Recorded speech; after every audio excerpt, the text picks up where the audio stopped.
네, 수역이 되어 오신 모든 분들을 예수님의 이름으로 환영하고 축복합니다. 오늘부터 우리가 이제 소요리 문답, 웨스트민스터 소요리 문답에 대한 부분들을 함께 바라보면서 우리의 신앙, 또 우리의 삶의 모습들이 과연 어떠해야 되는지를 다시 한번 정비하고 다시 한번 온전한 믿음 가운데 나아가는 귀한 이 시간이 되었으면 좋겠습니다. 혹시 소요리 문답에 대해서 혹시 아십니까? 소요리 문답. 이 소요리 문답이라고 하는 것은 뭐냐면 400년 전인 1640년경에 영국에서 만들어졌습니다.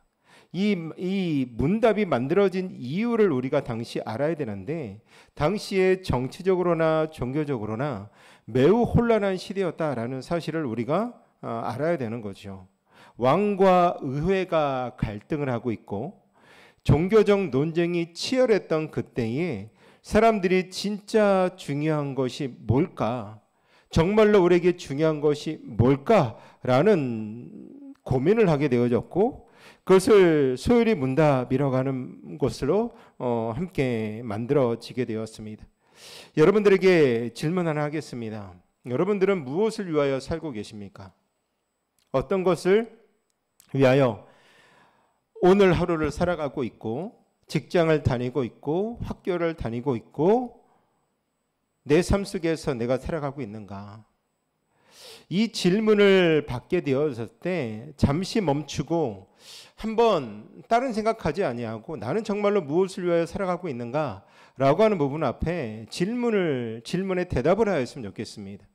여러분들은 이 질문에 어떤 답을 하시고 있습니까? 나는 무엇을 위하여 오늘 하루를 살아가고 계십니까? 혹 내 가족을 위하여 살아가고 계시는지, 아니면 성공을 위하여 살아가고 계시는지, 아니면 내가 이렇게 노력하는 이유는 나의 삶이 행복하기 위하여 내가 오늘도 살아내고 있다라고 대답할 수 있습니다. 이런 복잡한 시대, 우리가 과연 내가 무엇을 위하여 살아가고 있는가에 대한 답을 잘 정의하지 못하고, 때로는 그 정의하는 것조차 때로는 우리의 삶 속에 온전함으로 우리가 그것을 누리지 못하는 이 시대 속에서 우리는 너무나도 많은 부분 앞에 정치적으로나 종교적으로나 혼란스러운 상황 가운데 있다는 사실입니다. 이런 복잡한 시대를 살아가고 있는 우리들에게 또 청교도들은 가장 기본적, 가장 본질적인 질문을 첫 번째 질문으로 던지고 있습니다. 그 첫 번째 질문이 뭐냐면 이렇습니다. 사람이 제일 되는 목적은 무엇입니까? 라고 하는 질문을 가장 첫 번째로 던졌습니다. 그 답은 이렇습니다. 사람의 제일 되는 목적이 무엇이냐면 하나님을 영원하게 하는 것과 영원토록 그를 즐거워하는 것이다 라고 하는 대답이 그 가운데 있다라는 거죠. 우리가 이 질문을 우리가 묻고 답하고 해석할 때 어떠한 복잡한 신학적 이론을 우리에게 말씀해주고 어떤 신학적 이론 앞에 여러분들이 바로 서 있어야 됩니다 라는 것을 이야기를 하는 것이 아니라 정말로 사람이 왜 사는가 라고 하는 기본적인 질문을 먼저 던지고 있다라는 거죠. 이 질문, 사람이 제일 되는 목적은 무엇인가? 400년 전에도 정치적으로 종교적으로 혼란한 시대, 종교적 논쟁이 치열하고 왕과 의회, 즉 정치적인 문제들이 많아지고 있는 이때 이 부분들이 지금의 모습과도 너무 흡사하다는 거죠. 지금 정치적인 모습들은 어떠합니까? 이쪽 편과 저쪽 편이 서로 싸우고 있다는 거죠. 교회적으로는 어떻습니까? 누가 옳고 누가 그렇다. 때로는 그 안에 극우가 있고 진보가 있고 이런 부분들 가운데 많은 대립이 혼란한 그 모습 가운데 살아가고 있는 것이 지금 우리들의 모습이라는 거죠. 400년 전에 당시 청교도들에게도 400년이 지난 지금의 우리들에게도 가장 절실한 질문일 수도 있게 됩니다. 이 질문에 답을 제대로 하지 못한다라면 여러분들은 무엇을 위하여 살고 계십니까? 사람이 제일 되는 목적이 무엇입니까? 라고 하는 질문에 제대로 우리가 답을 하지 못한다라고 하면 평생 수단과 목적을 혼돈하며 살아가고 있다는 사실을 여러분들이 기억해야 된다는 사실입니다.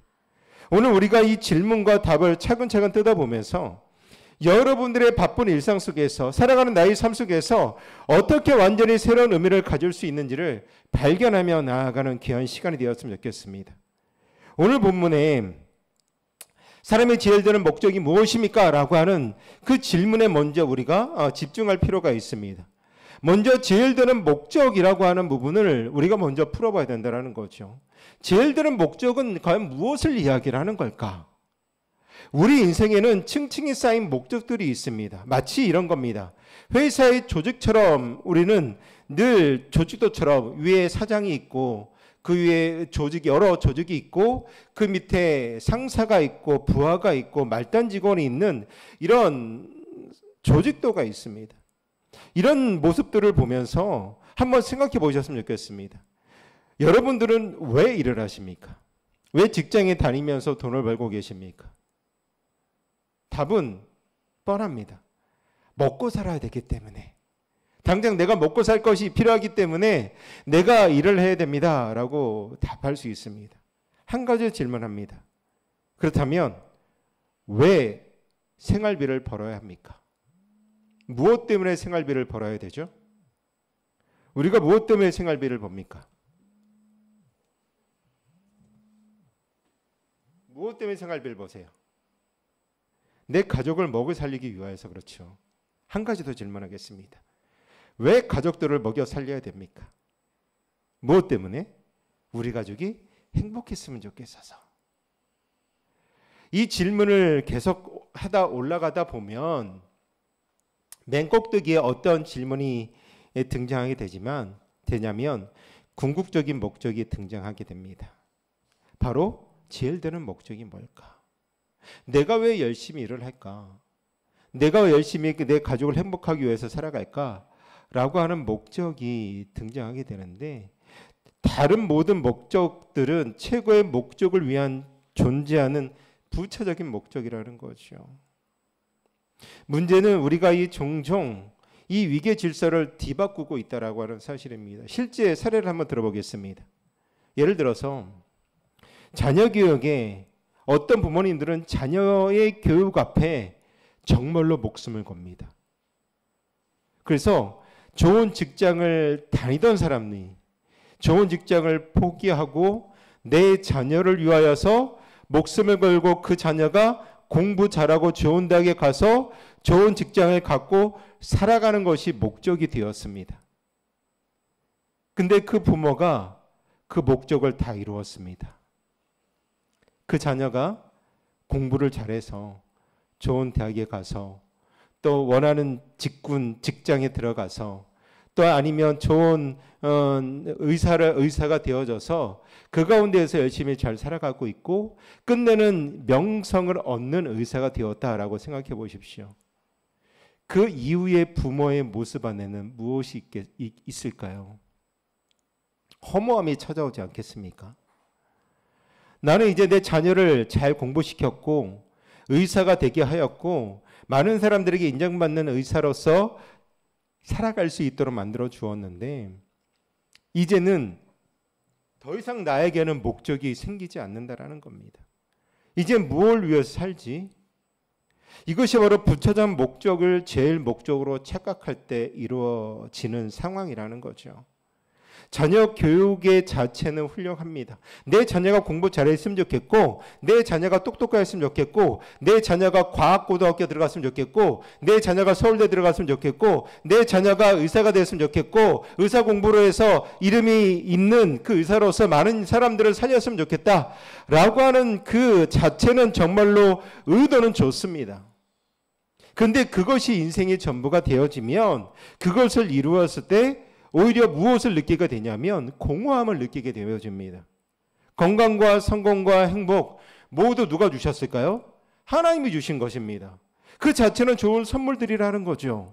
문제는 이런 선물들을 주신 분보다 더 중요하게 내 자녀를 위하여 더 목숨을 걸고 내 자녀가 좋은 대학을 가기 위하여 목숨을 걸고 내 자녀가 좋은 의사가 되기 위하여 내가 애쓰고 노력하는 것이 나의 중요한 목적이 되어지면 여기에 공허함을 경험하게 되어지는 거죠. 그렇다면 제일 되는 목적에 대한 부분들이 어떤 것이라는 것을 알게 되었습니다. 그렇다면 그것에 대한 답을 우리가 아까 보았잖아요. 첫 번째 답은 무엇이었냐면, 첫 번째 답은 무엇이었죠? 사람의 제일 되는 목적은 하나님을 어떻게 하는 것? 영화롭게 하는 것이라고 말하고 있습니다. 많은 분들이 오해할 때도 있습니다. 마치 우리가 하나님을 더 훌륭하게 만들어가는 것이다 라고 생각할 수 있습니다. 하지만 이것은 완전히 잘못된 것이라는 거죠. 우리가 왜 이런 말을 제가 드리냐면, 먼저 생각해 봐야 될 것이 뭐냐면, 기업의 브랜드를 한번 생각해 보십시오. 여러분들이 가지고 있는 핸드폰 어디 메이커입니까? 삼성이세요? 아니면 애플이세요? 아니면 그 외에 기타, 예를 들어서 제일 유명한 핸드폰 삼성 아니면 애플이라고 생각해 보십시오. 전 세계적으로 인정받는 브랜드라는 거죠. 그런데 그 회사의 직원이 해외에서 정직하게 성실하게 일하고 있다면 어떻게 될까요? 그 직원이 삼성을 더 훌륭한 회사로 만드는 것일까요? 아니면 훌륭한 삼성의 또 애플의 명성을 그 직원을 통하여 드러내는 걸까요? 마찬가지로 하나님은 이미 완전하시고 영광스러운 분이라는 겁니다. 우리가 무엇을 해도 하나님의 영광을 증가시킬 수 없다라는 거죠. 증가시킬 수 없는 이유는 그는 이미 완전 알파요 오메가이신 분, 처음과 나중 되시는 분, 이미 그는 완전하시고 거룩한 분이시고 이 세상의 그 어떤 것과 비교할 수 없는 유일한 하나님이시라는 거죠.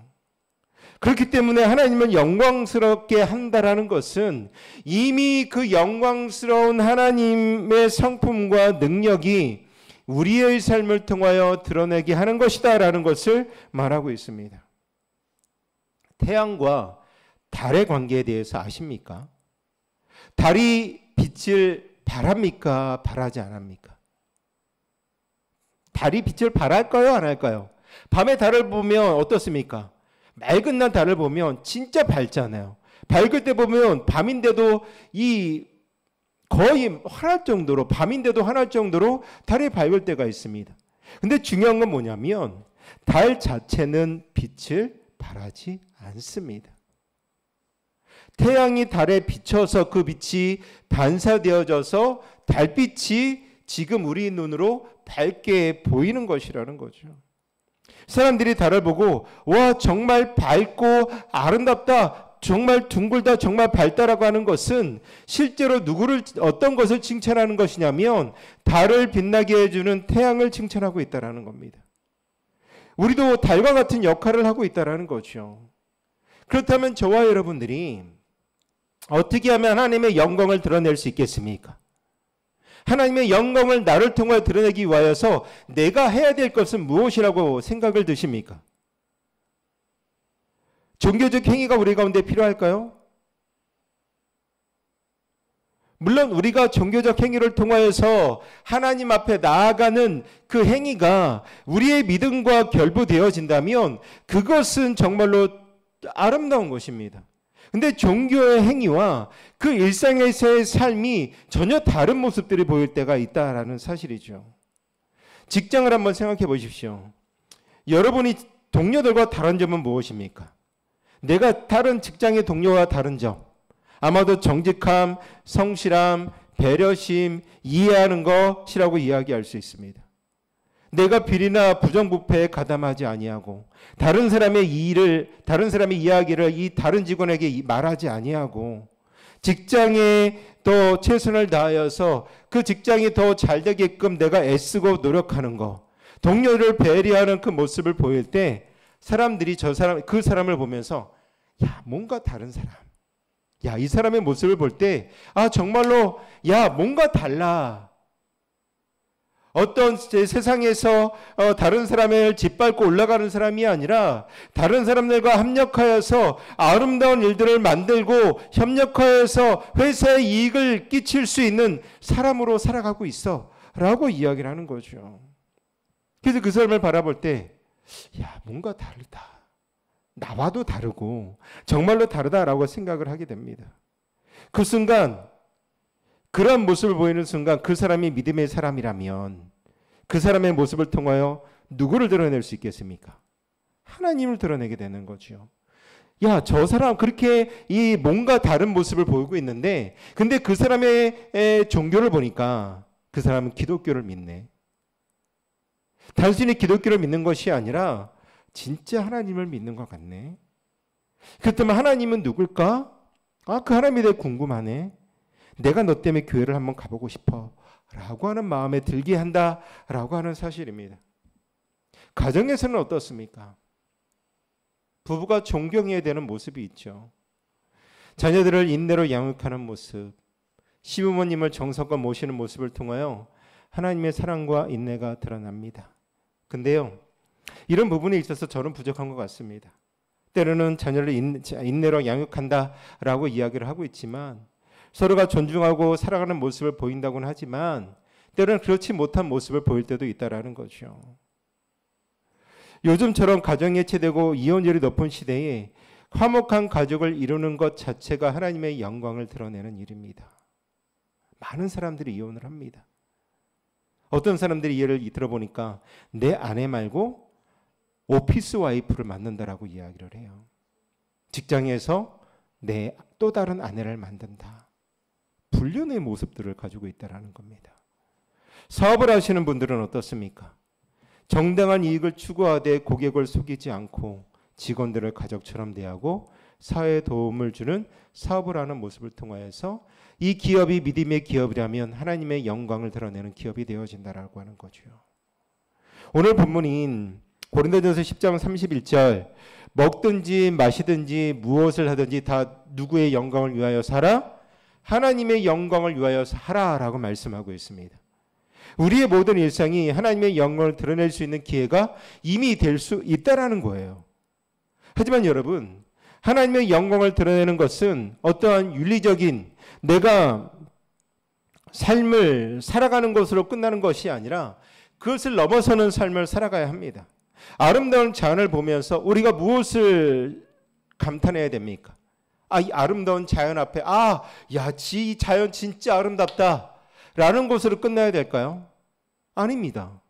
우리 믿음의 사람들은 그 자연을 보면서 웅장한 자연을 보면서 중국의 장각의 그곳에 가서 보신다면 그것을 통하여서 이 하나님의 놀라운 위대하심과 하나님이 이 자연을 만드셨던 이 모든 것들을 바라보면서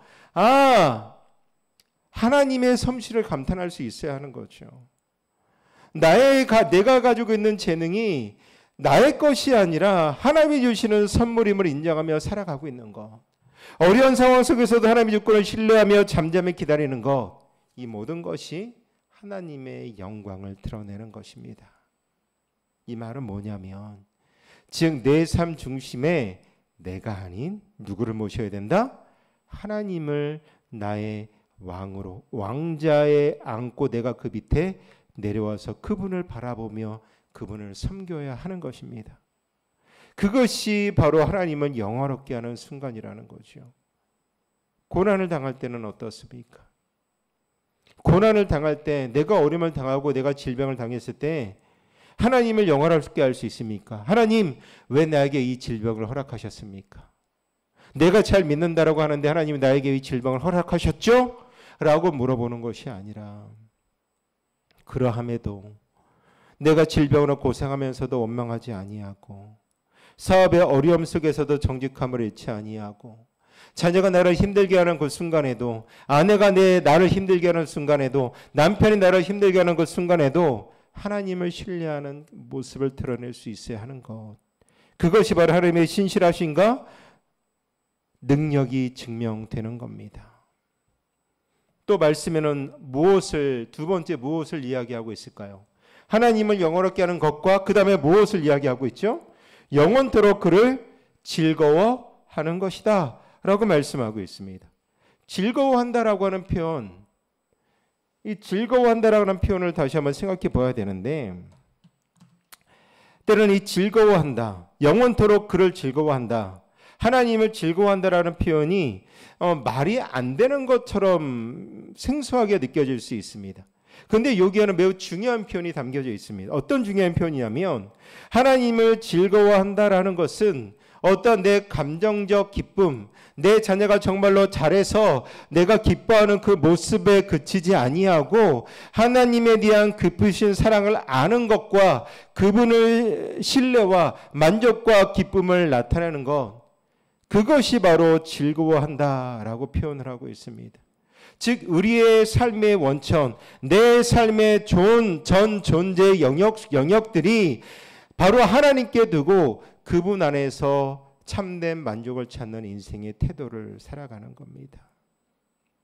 이제 앉아있는 성도님들은 그분 안에서 참된 만족을 찾고 계십니까? 아니면 여전히 찾고 계십니까? 아니면 만족하고 계십니까? 우리는 하나님을, 우리의 삶의 원천을 하나님에 두고 그분 안에서 참된 만족을 찾는 인생의 태도가 우리 가운데 있어야 되는 것. 여러분들 사랑하는 사람과 함께 있을 때 그것이 남자친구가 되어졌던, 여자친구가 되어졌던, 부모님이 될 수도 있고 내 자녀가 될 수도 있지 않겠습니까? 그 사람과 함께 있으면 시간은 가는 줄 모르지 않습니까? 야, 벌써 이렇게 시간이 됐어. 야, 나 너 조금만 보고 싶어. 조금만 더 같이 있고 싶어. 하는 게 사랑의 관계가 아니겠습니까? 야, 너랑 이야기하니까 시간 가는 줄 모르겠네. 내가 이 사람만 생각해봐도 기분이 좋아지고 그 사람을 위해 사람을 뭐든지 하고 싶어지는 것. 이것은 억지로 되어지는 것이 아니라는 겁니다. 내가 그 사람을 정말로 사랑하니까 내가 그 사람, 내 삶의 원천을 내가 그 사람 앞에 다 맡기니까 결국 아름다운 관계가 되어진다는 거죠. 많은 성도들이 신앙생활에서 무거운 짐으로 생각할 때도 있습니다. 그때가 언제냐면 해야 되니까. 야, 신앙생활 내 아내가 하라고 하니까 억지로 끌려와요. 억지로 끌려온 사람이 교회 생활이 즐거울까요? 즐겁지 않을까요? 즐겁지 않습니다. 부자연스럽습니다. 억지로 가야 되는 상황에 있다라는 거죠. 봉사요? 해야 되니까. 근데 오늘 소율의 문답은 전혀 다른 관점을 이야기를 해주고 있습니다. 하나님과의 관계는 기쁨의 원천이어야 된다. 더 놀라운 것은 뭐냐면 우리가 먼저 그를 즐겁게 하는 것이 아니라 하나님이 우리를 먼저 즐거워하고 계시다라고 하는 거죠. 스바냐 3장 17절에 보면 이런 놀라운 말씀이 있습니다. 너희 하나님 여호와가 너희 가운데 계시니 그가 너로 말미암아 기쁨을 이기지 못하시며 너를 잠잠히 사랑하시며 너로 말미암아 즐거이 부르며 기뻐하신다. 누가 먼저 사랑하는 것 같아요? 하나님이 먼저 우리를 사랑하는 것 같습니다. 내가 너를 볼 때 내가 내 기쁨을 주체할 수가 없고 너를 바라볼 때 내가 사랑할 수밖에 없고 너를 말미암아 내 모습이 웃을 수밖에 없고 기뻐할 수밖에 없다라는 거죠. 완전하신 하나님께서 죄인된 우리를 먼저 기뻐하신다라는 거예요. 마치 부모가 자녀를 보며 미소를 짓는 것처럼 하나님께서 우리를 보시며 기뻐하신다라는 겁니다. 우리가 완벽해서 하나님께서 우리를 보시고 즐거워하시고 기뻐하십니까? 아니라는 겁니다. 우리는 완벽할 수가 없습니다. 왜냐하면 저와 여러분들은 죄인이고 하나님과 늘 멀어지려고 하는 그런 습성 때문에 하나님을 멀리한다라는 거죠. 그럼에도 불구하고 늘 그 가운데 있기를 원하는 한 모습을 바라보실 때 하나님이 그 모습을 보시면서 기뻐하신다. 왜요? 내 자녀이기 때문에. 그렇다면 우리가 하나님을 즐거워하는 것은 당연한 걸까요? 당연하지 않은 걸까요? 내가 자녀를 당연하게 사랑한다면, 정말로 기쁨으로 사랑한다면, 아낌없이 사랑하고 좋아한다면 자녀도 부모를 향하여서 어떤 표현을 해야 되죠? 즐거워하는 것이 당연하지 않겠습니까? 내가 정말로 아끼고 사랑하는데 자녀가 나를 떠나요. 있을 수 없습니다. 근데 이런 기쁨은 환경에서 좌우되지 않는다라는 겁니다. 40대, 50대가 되면 많은 것이 뜻대로 되지 않습니다. 건강도 예전만치 않아요. 점점점 우리의 머리카락은 흰 머리카락이 드러나고요. 이제는 노안이 와서 가까운 거 볼 때는 돋보기를 써서 봐야 되는, 그래서 다초점 환경을 맞추는 그런 상황까지 이르게 된다는 겁니다. 자녀들은 부모의 말을 들을까요? 머리가 컸다고 말을 안 듣습니다. 직장에서는요, 이 점점 예전에 60년대, 70년대, 80년대까지는 우리가 부모님들이 살아왔던, 경험했던 직장은 평생 직장이었습니다. 근데 그런 직장의 모습들이 IMF가 오고 나서부터 평생의 직장이 되어지지 않고 경쟁의 자리가 되어졌다라는 겁니다. 경제적인 부담도 컸습니다.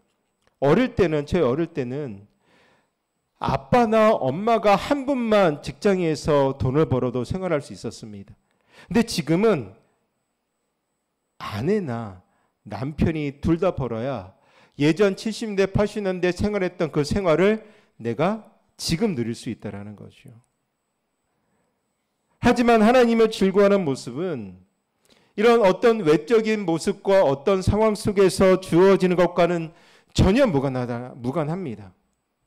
신앙 안에 있는 신실하신 분들을 보면 종종 이런 대답을 하시는 분들을 만나게 됩니다. 어떤 대답을 하시냐면, 남편을 떠나보내거나 아내를 떠나보냈던 분들의 모습, 또 자녀를 먼저 보냈던 이들의 삶의 객관적인 모습들은 어떻습니까?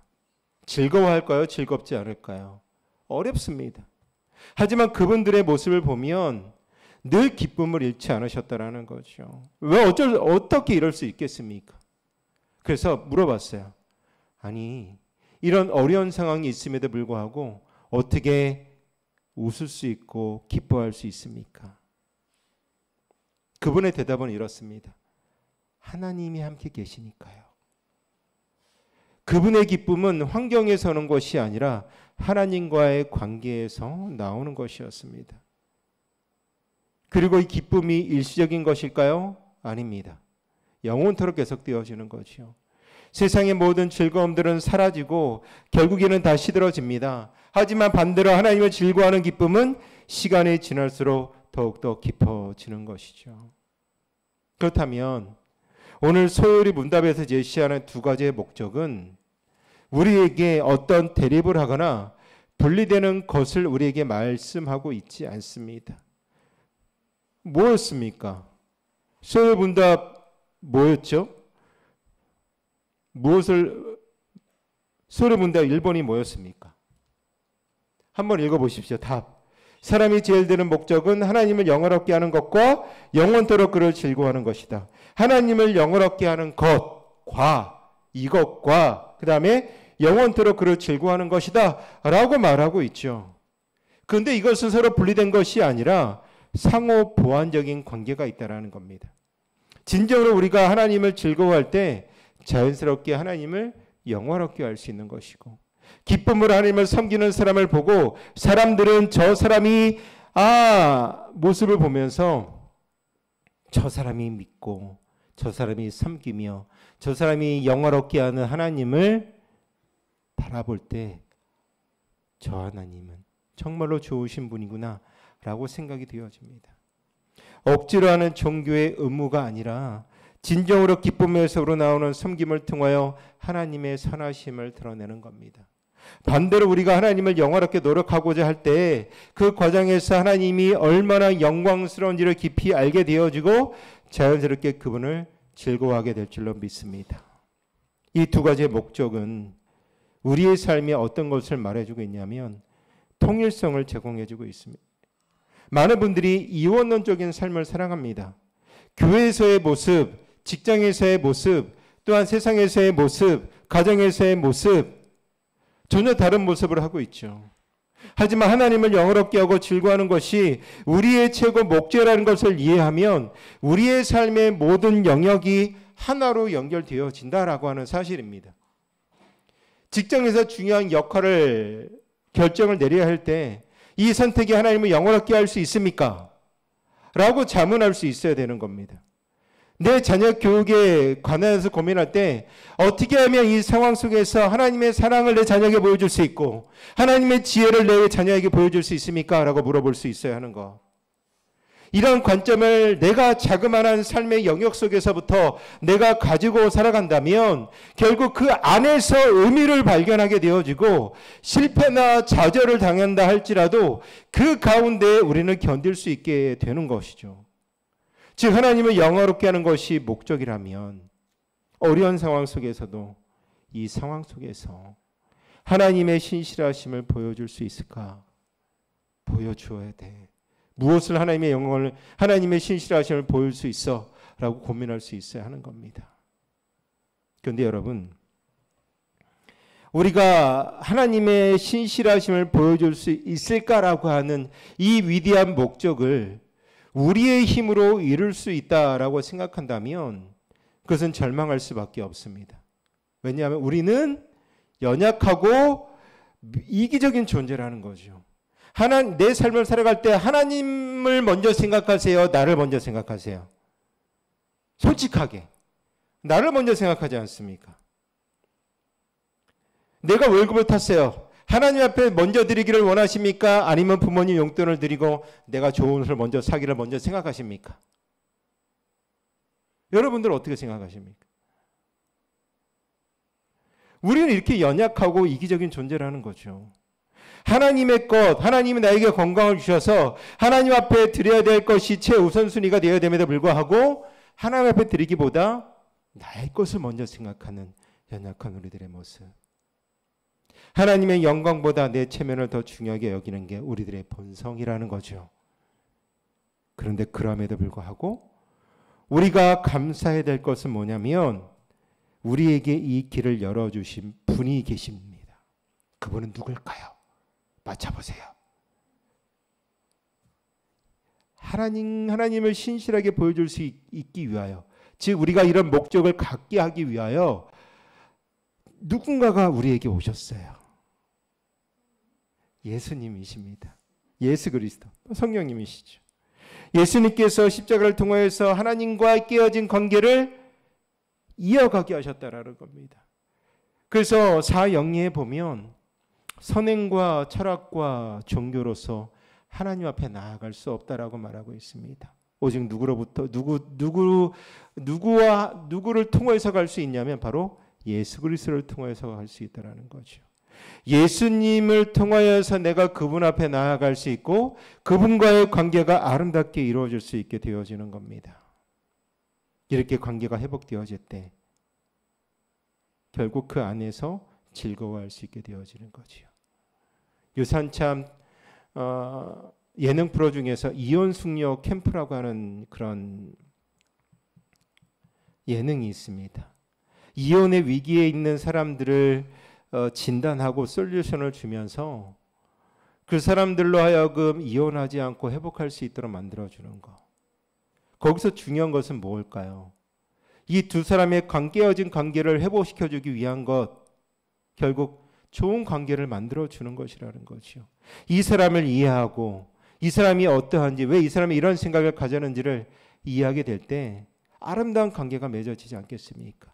그 아름다운 관계가 되어진다면 그 부부는 헤어지라고 해도 헤어지지 않게 되어지는 거죠. 우리가 그분의 부활과 구원의 능력과 우리 안에 계신 성령님을 통하여서 하나님을 영원하게 하는 삶을 살아갈 힘을 얻게 되어지는 겁니다. 즉 사람의 제일되는 목적은 누구 안에서 성취되어진다? 예수 그리스도를 통하여서만 성취되어지는 것. 이것은 우리의 노력이나 의지력의 문제가 아니라 은혜의 문제라는 겁니다. 말씀을 맺겠습니다. 하루를 시작할 때 오늘 이 모든 일들을 통하여 주님의 영광을 드러내게 하여 주시고 주님과 함께하는 기쁨을 살아가게 하여 주시옵소서. 그 삶의 자리가 직장이 되었던, 그 삶의 자리가 가정이 되었던, 그의 여러 가지 공동체의 자리가 되었던 이 선택이 하나님을 영원하게 하는가?